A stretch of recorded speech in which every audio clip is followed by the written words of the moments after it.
All right. Hello, everyone. Welcome and good night. Thank you so much for joining me. For those of you, if this is your first time, welcome. If this is not your first time, welcome back. I am Nicole, and this is Little John Listens. This is our series, Cinco Plumas, in association with Activate Core Virtual Book Tour 25, organized by Sis Jennifer. Thank you so much, Sis Jennifer. This is amazing. Your dream is our reality, and we are ever grateful. This has just been wonderful, wonderful, wonderful. Little bit about me. I'm an author, a wife, a mother, not in that order, of course, but loving life every day.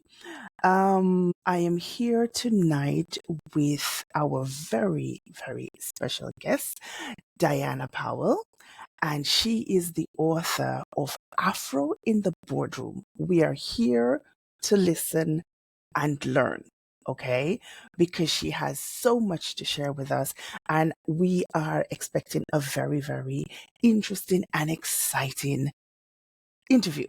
Okay, Diana, can you tell us a little bit about yourself? Well, you Okay, can say I hello just to want to everyone say and tell us a thank little bit you about for yourself, having me on your just to show. start My us name off. is, and I am the author of my first book, Afro in the Boardroom. Now, my journey, what was my journey? You can tell by my accent that I'm from the UK, born and grown in the UK. My parents and my grandparents are part of what they term as the Windrush era. My grandparents came to the UK post-war Britain. They came to support the growth of the mother country after the Second World War. They had 12 children. One was my mother that they took over from Jamaica to the UK, and that's where I was born. My father was the same. He came over in the late 1950s, and so I'm born and bred in the UK, and my journey is one of, I say in my book, one of transformation, authenticity, and intentionality. My book is about my journey. I'm also a business consultant. I'm also an educator. And my book talks about my journey as a young person, as a melanated, as a Black person living in the UK, and some of the challenges that we encounter. And my book initially was supposed to be a business manual, one that will support my clients to navigate the world of business as a business startup consultant and social enterprise consultant. I've worked with a number of organizations and individuals to set up their businesses, their social enterprises, their charitable organizations. But it didn't end up that way because I speak about this in my book that as Black people, as melanated people, we have a lot of challenges along our journey, and so that path or the road to success is not normally a straight path. It has its highs and it has its lows. So, Afro in the Boardroom, the book, my first book, is looking at the world of me as a Black female entrepreneur, businesswoman, and to talk about some of those aspects of that journey that sometimes are never really spoken of. And, you know, it's a beautiful journey being an entrepreneur, being in business, but there are things that we encounter that we don't really recognize, we don't understand. And so my book is more of a book of understanding the journey. It's looking at yourself, it's about self development. It's, as I said, it has three pillars. It's about transforming yourself, understanding yourself. And I talk about places and spaces because we are different people in different places. We turn up and encounter people. We don't always have the same mask. We don't always have the same face. And sometimes we have to understand why that is. So I talk about that through the chapters of my book, Afro in the Boardroom. Well, you said that it started as a business manual and it blossomed into what it is today. What was the spark that ignited for you to Well, write there are many this book? sparks If there actually. is one spark. I will say the book because it didn't have a name initially. It you know it's, as I said, it what it was. My previous organization was the Global Institute for Entrepreneurship, and as I said, I supported many people to get to grips with the to understand how to set up a business.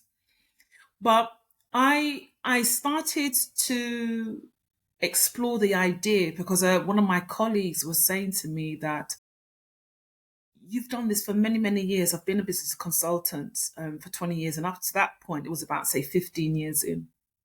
And it's always about legacy. What are you going to leave behind?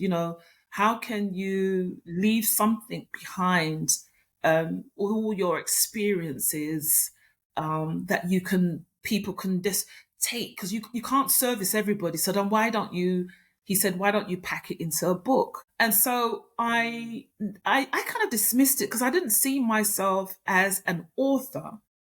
I was a writer, but a writer of business plans, fundraising strategies, etc.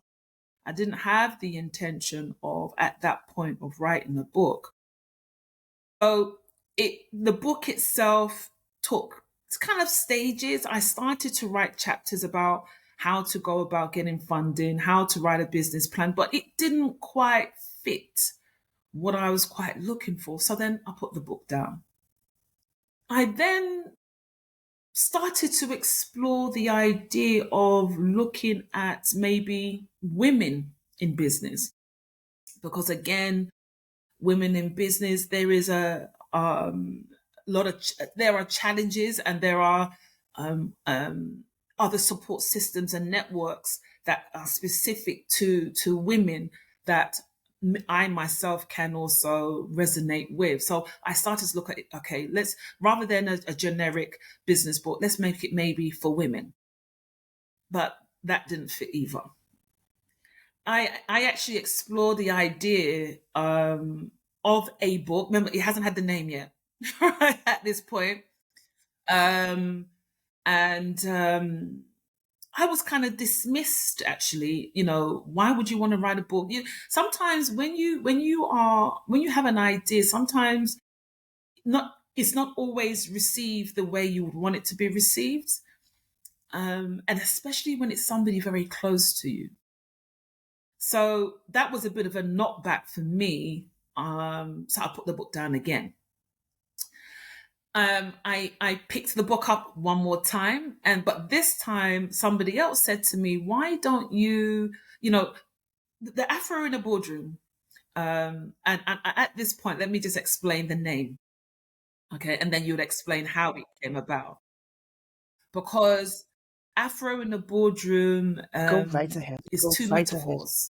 Go right ahead. Afro represents my heritage. It represents my culture. It represents who I am. There was a moment in time, and still today, I had my hair natural in an afro.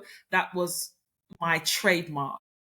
So whoever knew me always knew me when I turned up into the boardroom places and spaces. I rocked my fro.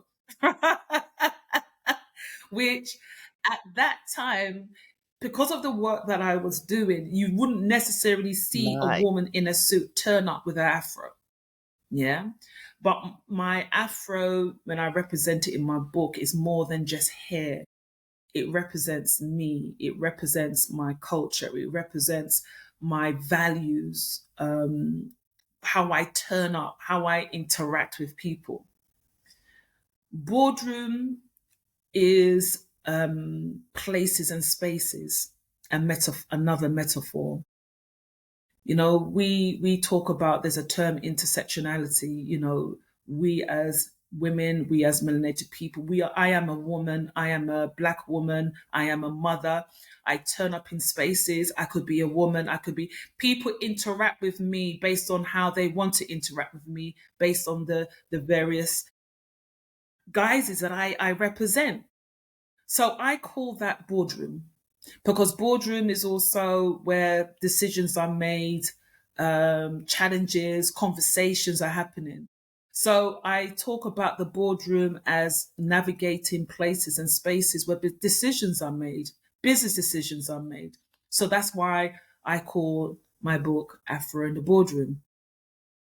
And so Afro in the Boardroom now was, I would say, 10 years in the making now, right? And it still wasn't quite right, um, until last year when my mother transitioned, my mother died. I remembered I don't know, I was about to enter an online event. And I don't know, sometimes you get this inner, I don't know, this inclination to do something. And I have a book on my bookshelf right next to where my computer is. It was by, I think, Steve Bartlett's, The Diary of a CEO.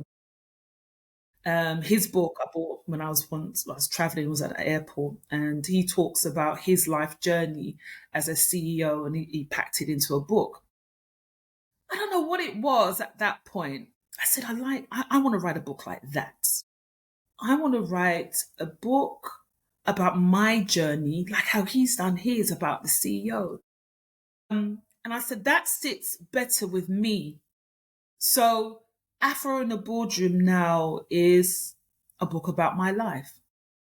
It's a book about how I transformed, how I became a businesswoman, what anchored me, in my authentic self, how I was transformed, and how I was intentional in how I progress and navigate the boardroom places and spaces.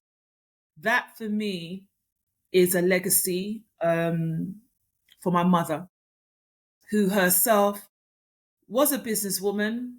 She just didn't realize. And I talk about how that manifests throughout my life, because sometimes we are in places and spaces and in our lives, and we don't necessarily see what it is for what it is until later on, and you look back and you reflect, and you see things very, very differently, because life always changes your perspective on things. So I wrote Afro in the Boardroom, as a way to relate to people who could see the world through my lens. It's not for everyone, because it's very much anchored in my authentic self, my Africanness. I see myself as an African in the diaspora. And I talk about how that itself was transformed from my grandparents, and my grandparents that went into a land that didn't always welcome. So the book, from there through the chapters, it transforms itself. You see me transform myself into the world of business and navigating places and spaces to where I am now. That's actually pretty encouraging, and I am sure it takes a lot of courage to step into many of the spaces that you have stepped into. And that idea of being your authentic self, that to me is a revolutionary idea. I say this all the time, just simply loving yourself, loving who you are, the hair that grows out of your head that doesn't cost you a penny, being that person, and being that person with confidence, and just being unapologetic, that's amazing. It's absolutely amazing. It's commendable as well, right? But we can That's say right. all of that and still not recognize just how much courage it takes each time, each step, you know? especially when you have, you said just now that you had your book and you were doing all of this, and someone said, oh, but why, and you keep putting it down and putting it down, those little things as Mhm. well, even though for someone who is close to you, they mean well, they mean well. The courage is always necessary, that Yeah, and inner courage, that inner strength. Oh, amazing, amazing, I mean, amazing, the book amazing. itself is Wow, not just wow. for Black women. It's for men to also understand their wives, their mothers, their partners, and the challenges and also the successes, and what does that look like? Because I didn't want to write a book that was, there's many books about women in business. Sometimes they can lend itself to the narrative of, I say loosely, more of a feminist slant to it, where it's all about women, and it's all about how we have had our challenges. But I didn't want to write it in that way. There is an author called Cleonara Hudson Weems, and she wrote a book about Africana womanism. And she speaks about, when we look at the world, we look at it from the perspective that race first, class, and then gender. And a lot of the sometimes the challenges we have, unfortunately for us as women in business, especially when you are in the corporate setting, are underlined at times with discrimination, racism. You don't always understand it when you're in it. And I speak about the innate self, and you're in boardroom places and spaces, and you just know that something is not quite right. And it's not necessary to do with just your gender. This is why I talk more so that it's about the idea of, in sometimes the corporate spaces, there are people who do not understand you. I talk about when I had my encounter just with my hair alone, people don't see me, they see my hair, and they make assumptions about me and my capability in the boardroom places and spaces just looking at my hair. And this is even before I even open my mouth. Um, so I want to take the brothers with us on this journey as well. And I speak about family is important. I speak also about sisterhood. Sometimes we as women, we get, I don't know, there's this thing where, we as Black women don't always get on in some of these corporate places and spaces for various reasons. But I talk about how my sisters saved me. I talk about the importance of seeing sisterhood as an also an important um, anchor and foundation to, dare I say, survive some of these corporate places and spaces. But it's very reflective, Afro in the boardroom, and it's interesting because as I was writing each chapter didn't necessarily have a name. It didn't have a chapter. I just kept writing. I kept writing and I kept reflecting over the years and some of my encounters. And as I said, when you get to a point in your life, and for me, that turning point was when my beloved mother passed away. You start to look at life very differently.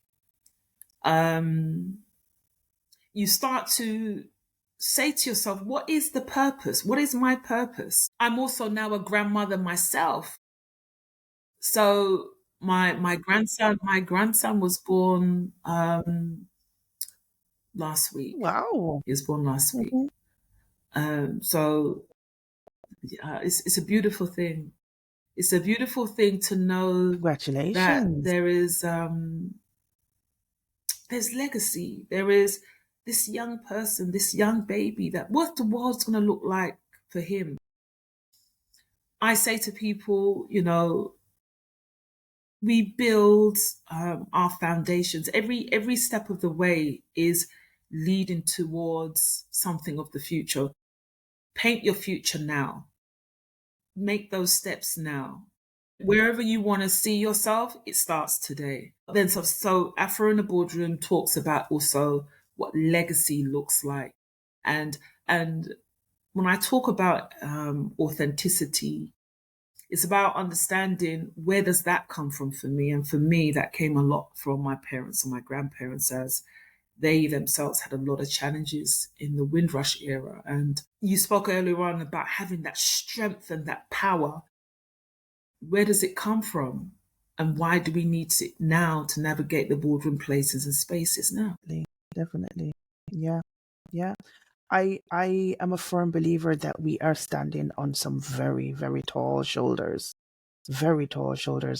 And these women that have empowered us, from our standpoint, we might have said, you would have been slated for X or Y or That's Z. right. And they never actually got there, but they passed the baton to us. And we got that. We got everything from them, all that fire, all that drive, a lot of it frustrated as well, and we are going to run with it. And That's then right. our children and grandchildren are going to benefit from their That's right. sacrifice, which I think is amazing when it comes to legacy and continuity. Oh my God. Okay. My next question for you, my darling. Wow. My next question for you is, um, how has writing this book changed the way you see yourself and your journey? Because you said this is very reflective. So, where are you now, having written this book? How has your journey changed, You or, know, or or rather, how you see yourself, I if that think has changed? the whole process of writing Afro in the Boardroom has changed me massively. Um, it's been very much a reflective process. I come to realize that there have been experiences, some could say traumas, throughout my life that through the writing process has ignited itself. Sometimes we put things in a box, we close the box, we move the box and we leave it without having to deal with what's in the box. However, in boardroom places and spaces and encounters that you have in adulthood or in these business environments, you kind of now understand why you behave a certain way, because sometimes there are situations that you have never dealt with previously. It's quite interesting because when I was writing, there were stories and thoughts that I had that I never really thought about them for many, many, many years. There's one, for example, there is a chapter called Unapologetically Black. And I I say to myself, where did that come from? When I speak about my parents and my grandparents, who were part of the Windrush era, when we were growing up in Britain in the 1970s, we connected ourselves not as Black British, those who were born in the UK, but more so from the country from where your parents came from. And so my parents and my grandparents, they were very much unapologetically Jamaican. And, you know, and with that, that's how we grew up. You know, my on my mother's side, I had six aunts and six uncles, and on my father's side, I think we had about seven aunties, and I don't remember how many uncles, but our families were huge. Um, and family was very, very different then, because family wasn't just blood, family was also the community as well. And we had a language, we had a way we dealt with things, we had a culture, we had blackness, we had the Jamaican heritage. My on my father's side, we are descendants from the Maroons from the cockpit country. And he used to tell us stories of what it was like, and how you got to fight the system. You don't don't let people shut you down, and that's how we grew up as children. So when I became a younger teenager, or late teens, early 20s, and entering into the business world for the first time, I had that energy about me. um, I speak about unapologetically black because when I was in the corporate space for the first time, I was rocking my afro, and I had my African print jackets, and I was just my authentic self. And I didn't know anything else. But it wasn't always Wow. received well. When you come out of your community space and you go into the real world, you are now encountering people who have their own prejudices, their own issues, or their own hang-ups when you look and speak and behave a certain way. And I talk about some of the challenges I had being my authentic self. It wasn't necessarily always received well. I speak about we as Black people, melanated people, also need to understand that there is also a culture within these environments that may not necessarily be welcoming to people that turn up in their authentic self. And as I'm talking to you, I'm choosing my words. Right. Um, and I was told to tone it down.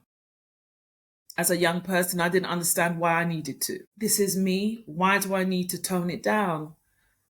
I speak about the the ideas of having to conform, and what does that conformity would do to a young mind. I was told to straighten my hair.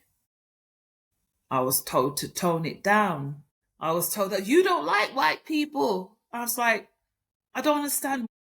If I am gravitating to people who look like me, who speak like me as a younger person, it doesn't mean I hate anybody else. That doesn't. But that's the rhetoric. That's the coded language that we have to sometimes understand and get to grips with in some of these boardroom places and spaces, because it's okay for the managers to congregate. It's okay for other communities to congregate. But when you see people that look like myself and like yourself congregate, then it's a threat. And I had to learn that very, very quickly in these boardroom places and spaces. And so when I speak about my authentic self, it's rooted from my upbringing.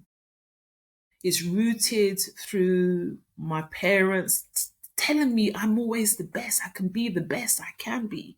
And this is why I remembered I was in another interview with some women authors, and they were talking about some of the traumas that we can experience in childhood, and how we can if it's never dealt with, it can actually set you back. When I was a younger person, my mother and father said to me, I can be anything I wanted to be, and that's how I walked into these spaces.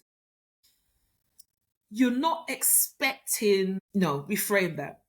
They didn't prepare us for what we were about to encounter. I spoke to another interviewer about that experience, and we kind of agreed that, it's a thing that our elders, didn't want to expose some of their own traumas in telling us how to navigate some of these places and spaces. So I went into, as a young businesswoman, into the corporate space for the first time, and realizing that I wasn't always welcomed in my authentic self. And I had to learn very quickly, as the term say, to play the game, or I will be out of a job. So this is one of the reasons why I became a consultant, where I decided to be able to set up my own businesses. So I didn't have to necessarily deal with that. We deal with it in a different way, but it's not always tied to a paycheck. If you understand. Um, that's right. Which is that separation is very, And very important. Very important. no, no, no, no. Hmm. I was just saying I that will we say we, though we need to that prepare no, young go ahead, people go ahead.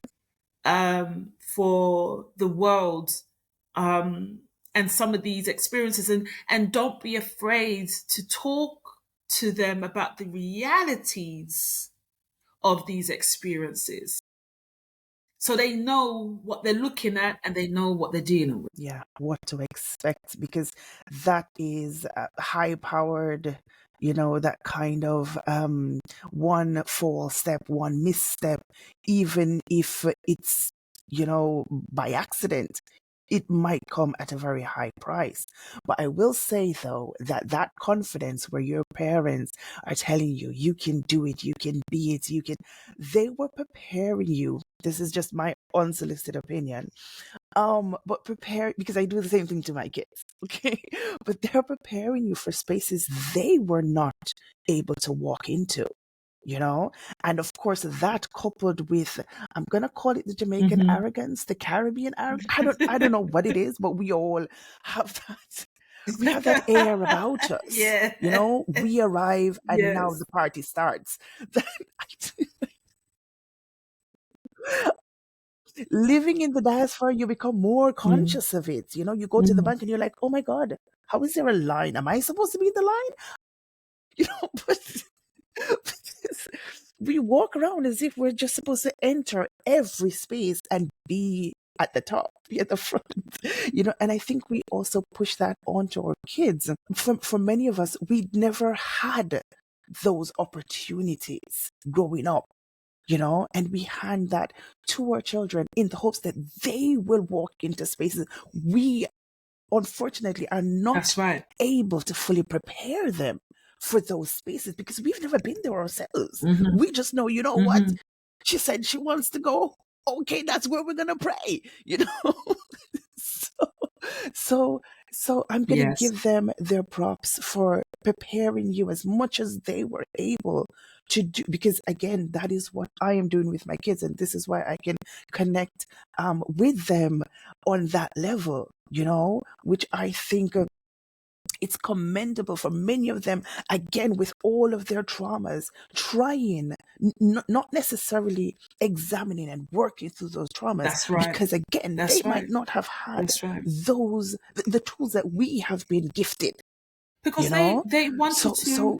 they're just trying We to, as parents, because one or thing that I am and not I ready can for see my. myself as an Mhm. elder. You want to prepare, or want the best for your children, um, and you do whatever it takes, because, like you said, you Yes. know, we're constantly Yes, passing the baton 100%. on, aren't we? 100%. Where they were not able to walk into certain places and have those kind of opportunities presented to them, they will make sure or do their best to ensure that their children or those who are coming after them have those types of opportunities for them. So that was a generation that used to work themselves to the bone to make sure that there was something that was left or to pave the way or foundation for those who were coming after them. And as you said earlier on, we stand on the shoulders of great men and women. We really, really, really do. This world we live in is constantly evolving and evolving and evolving. And we need to remember at times those who came before us and the what they left for us, for many of us. What would you say was the most challenging? You mentioned some of the challenges, but what would you say was the most challenging part of writing Afro in the Boardroom? What was the most I challenging, think for if there is just one me, the particular most challenging incident that you can aspect think of? of writing Afro in the Boardroom was putting myself out there. It's because it's about me. And I have a writing coach. Her name is Sonji Clayton, and she's amazing. She's also on the tour as well. And she every chapter she would also critique, make sure that I'm not veering off, you know, because sometimes when we get behind the laptop, we're just typing, and things it's just the flow and the energy, and sometimes you're kind of veering off. So she kind of keep me on the straight and narrow. And what I found, and we'd always have conversations about this, is like, she will question something that I would have written about an aspect of my life. And I sometimes used to have my backup about it because I'm like, this is my life. You can't critique my life. This is my life. Right? How can you critique my life? Right? And it wasn't so much about it, she was trying to reshape it. It was more for me to understand that someone is going to take it literally word for word. Once you put it out there, someone literally is going to take it word for word. So you need to be clear in relation to, what she said to me, of what you're trying to say. Um, I sometimes find that a bit difficult to think about the reader, because you're so zoned in your zone of, I need to get this down about my journey, about my experiences. But you have in your hands or in your book, the what's the word I'm looking for? Every person that's going to read an element of my book is going to take away something from it. So in a way, you're going to shape someone's mind. So I have to kind of make sure that whatever I was saying it in a way that people, when they do take it, they understand and take it for what it is. So I had a bit of challenge in terms of trying to get that aspect right. And there are times where I had writer's block, because there are times when things just didn't feel right. And I'm very, very much innate. If it didn't, it's not so much what I said. It's like, it doesn't resonate with me. Just like, even though I'm writing about my story, there are times where I would say to myself, maybe the language was wrong. Maybe how I was putting it across was wrong. Maybe, I needed to do some research around an element, because there is a point in the book I talk about narcissism, and I speak about the encounter that I had with one of my managers. And in my book, I just said that she didn't like me. And that's the way I phrased it. But when I was doing some research around behaviors and characteristics that sometimes hinder progress of individuals in the workplace, I realized that, well, actually, this kind of aligns itself with a narcissistic behavior. So sometimes I would have to kind of stop and pause. And if I wanted to have a bit more meat on the bone, I would tend to do some research. Or sometimes I would tend to speak to some of my colleagues or other women in business about this part of the book. What's your thought on this? And they'll give me. Sometimes we have a discussion on it, and like, okay, then, and then I'll tweak it to that, and I will reshape it again. And sometimes, oh my goodness, sometimes I draft it. Sometimes I draft a chapter all like 10 times, because it just I just needed to get it right. As I said, it sometimes it is because That's um commitment, though. That is definitely Is commitment I don't know. because, Maybe it's because my first book. mm, I don't know, but I'm not a seasoned writer, so I don't know if that's is that the way it is. But for me, I really wanted to get the mood of the book right. And sometimes when you make adjustments in one chapter, you may have to adjust another chapter to make sure it flows properly. So you're going back and forward. I think that element, it can be very tedious. Um, And so, that's for me, I needed somebody, my writing coach, to kind of keep me motivated. Because it's easy to just drop the book and like, you know what, I just have to leave it. It's just like, I can't deal with this right now. and then you just leave it. Um, and then afterwards, when you're ready, then you go back to it. Because I never really understood writer's block. I didn't really understand it until I experienced it myself. And sometimes you just don't. It's just you get it's writer's block, but I think you also get stuck. I think there's an element where you get stuck, and I think that this writer's journey. I think you do need some degree.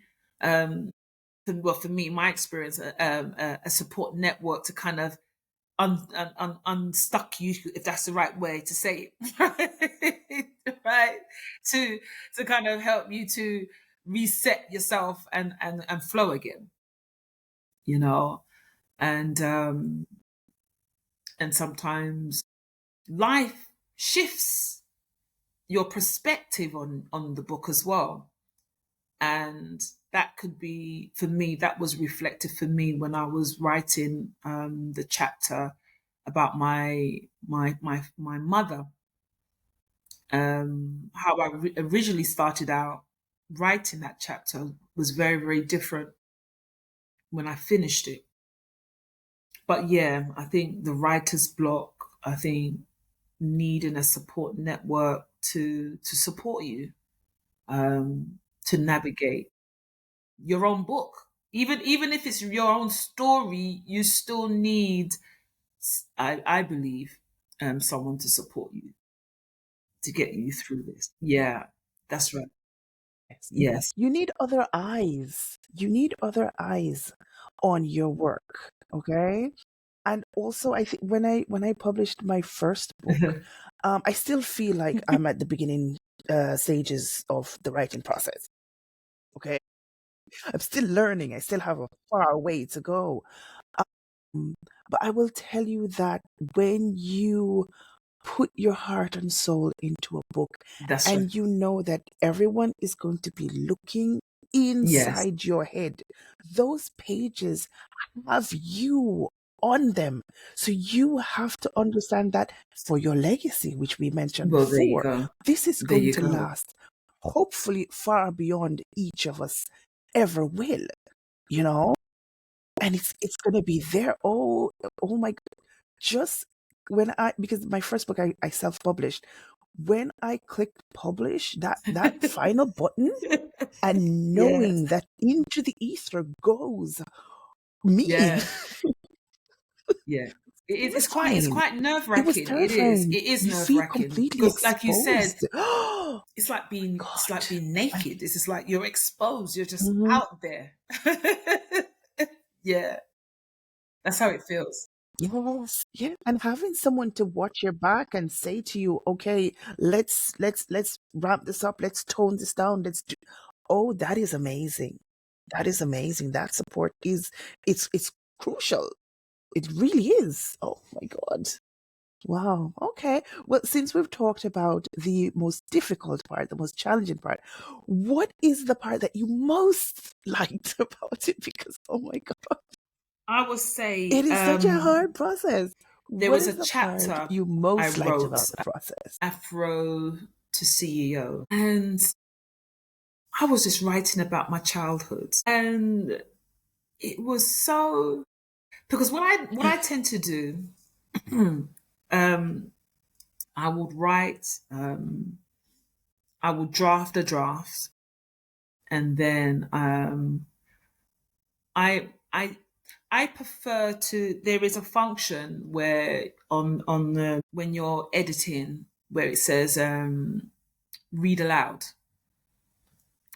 and so I'll put the read alouds on, and I'll hear the audio version of what I've just drafted, and so in listening to that particular chapter, it's like the beautiful memories actually came flowing back that I've never really spoken about for years.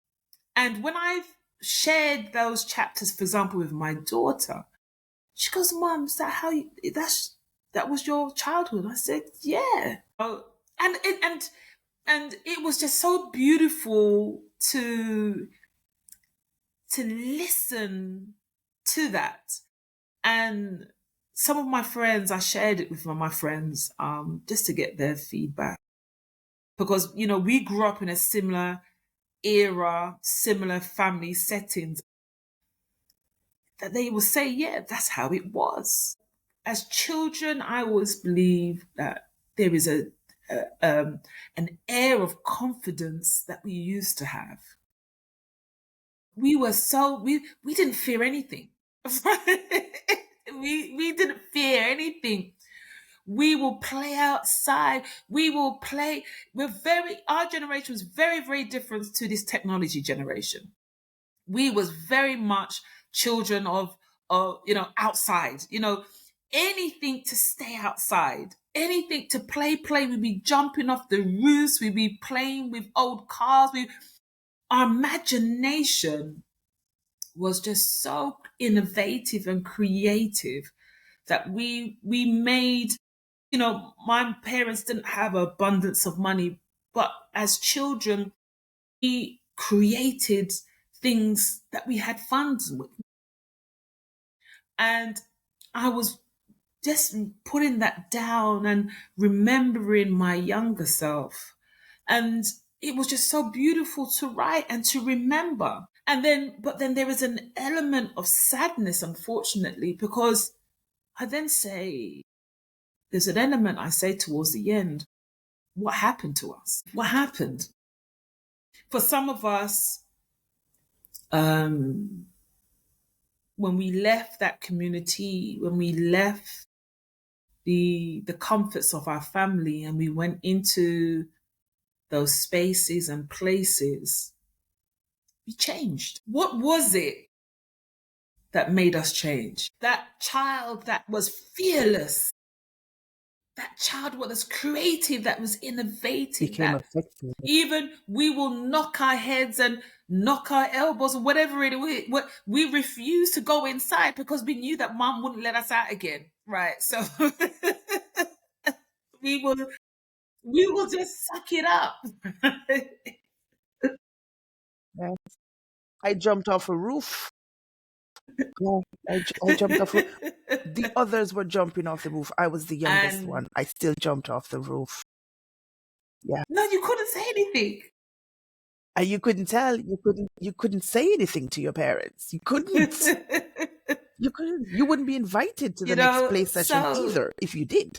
and as the book evolves, I talk about these things, and because after each chapter there is a reflective moment, and you know some of us have to say to ourselves, what happened to that person? What was it within those boardroom places and spaces that changed that young person, that changed that person to the point now where there are some of us later on in life that we say to ourselves, where did the confidence go? Where what that person that had that energy, that fire, that life, where did that person go? Where did that energy go? Why did it go? As I said, after each chapter, there is a bit of a reflective moment. Because as we're in a boardroom,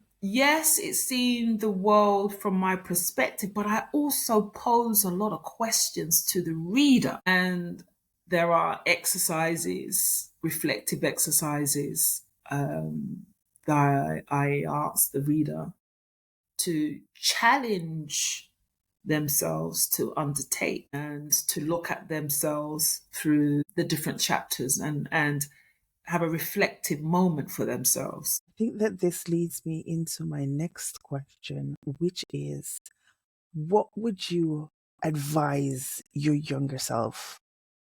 What advice would you give to yourself at 25, 27, before you stepped into a boardroom for that first moment? What If I advice would you was give? to look at my younger self, I would say never give up. Even in the face of adversity, never give up. Every day is an opportunity to start again. And the reason why I say that, because of my mother. I was with my mother until her last breath. If she had an opportunity to have another day, she would have, but she can't. So every day, turn up to be the best version of yourself, because tomorrow's promised to nobody. To be the best person you can. Every day is an opportunity for you to start again. No matter how you may feel, no matter how you may be challenged, you sometimes are pushed to the limit and you question yourself. You sometimes you can be your worst enemy. Why didn't I say something? Why didn't I do something? Sometimes in the moment that you're in, you don't know even what you're going through. I talk about earlier on narcissism. I talk about racism. I talk about these discriminations, these practices, these coded languages that take place. And sometimes they can be very subtle. And sometimes you are so still in the moment and you freeze. Sometimes people freeze. Sometimes people just flare up because they don't really understand fully, when you reflect over that moment, what is it that you're dealing with and how to deal with it. But sometimes we just have to have the confidence in ourselves to take a step back for a moment, look at the situation, and have the confidence to call it out for what it is. There's many situations I wished that I could call out, situations in some boardroom places and spaces for what it was. Sometimes we have these encounters, and and this is why I said before, sometimes childhood situations, if you're not careful, will play itself out in adulthood if it's not dealt with. And you'd be surprised how it will play itself out. It can play itself out in a way that you just go silent and in the face of that situation. You could also be seen as that aggressive female. Why are you so aggressive? Even when you're saying what I've everyone taken a else is leaf thinking or when I saying. reflected over my father. My father's a no nonsense person, and he said that comes with age. He just has no filter. And I always say sometimes it's just best to be honest, but in a way, yeah, that you put yourself across to make that point, and that person has received it in the way it needs to be received. Because people are out there and they will get away with things if you don't nip it in the bud. Teachable moments. Teachable moments. Yeah. Wow. How do you hope readers will feel after reading your? I hope the reader, I'm not trying to change the world. I would like the reader to just to stop for a moment and reflect. For in the boardroom is not for everyone. It's for them that can see the world from a particular lens, from a particular view. I'm hoping that the reader would have their own reflective moment the same way I had my reflective moment. I'm hoping that my reader will take away something from the book that I would say that would reignite that passion and the fire that they once had. You know, I'm of a particular generation, and sometimes life can feel like you're stuck in the mud, or life can feel like it's not going. It's just you're just here. You're just surviving. You're just living. You're just here to pay the bills. You're just here, just do you know what I'm saying? You're just here. You're just here. You're not moving. You're just here. You're paying the Not bills. moving You come forward, home. not, yeah, You watch TV. You cook the dinner. You go to bed. You get up in the morning. You go to work. You come home. You pay. Life's a lot more than take away something that will give you that fire in some aspect of your life that you once had. It doesn't have to be every chapter. There may be something in there that may stir you to make a change, make some sort of change. And I truly that root. believe that life is about living. I've been very fortunate, like yourself, to live and work in different continents and meet different people. And I'm not saying that you get up and you fly across the world and, it's not even that. It's whatever makes you happy. Sometimes, we may have to address a situation that's in our workplace. It could be a person, it could be a department. And this is why I also speak about why we sometimes need to have mentors and coaches to help us to understand that and what that looks like. Sometimes you may just have to leave that environment. I know sometimes our mortgages are tied to the job, but what we're finding out nowadays that there's a lot of workplace depression and workplace illnesses that are taking place for people because they're not happy in their jobs. That's right. We spend You majority of our can, lives you have the working power. in these You spaces. really do have the power to change your circumstances. You really do. Even if in the face of it, it may not seem so, you really do have the power to change your circumstances. And that's what I'm hoping that some of my readers will take from my books, to know that reality. Amazing, amazing. Guys, if you have any questions, feel free to write them in the chat. Any comments, whatever you want to write, we're here to interact with the author as well. I am so engrossed in what she's saying.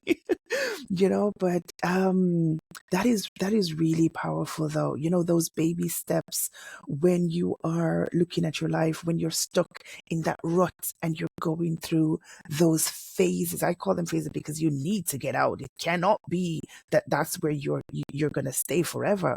But when you're stuck, it's so That's all difficult it to see takes. your That's way all out. it But takes. that one step, tiny step, once you start moving, everything else starts moving.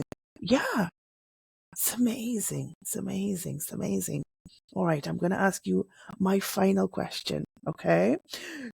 Well, hopefully my final questions, because I think I still have more questions. I'm going to have more questions.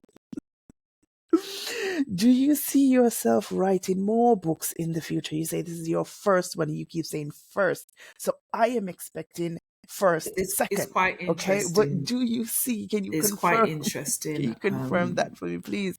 Do you because see Afro yourself in the writing boardroom more books? has legs to it, right? That again, it's a beautiful journey for me,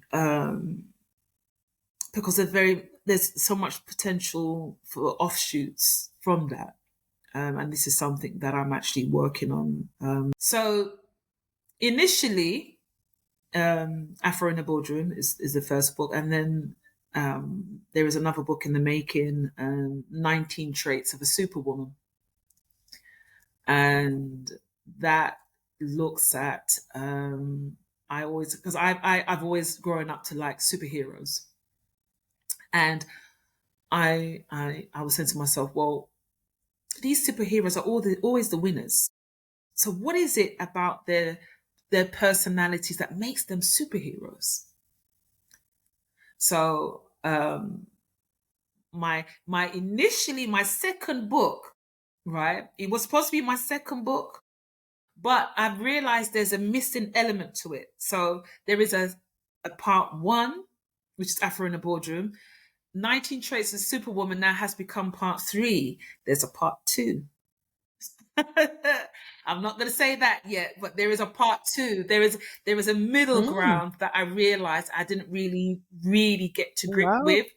And rather than just pack it into Afro in the Boardroom, I've decided to create.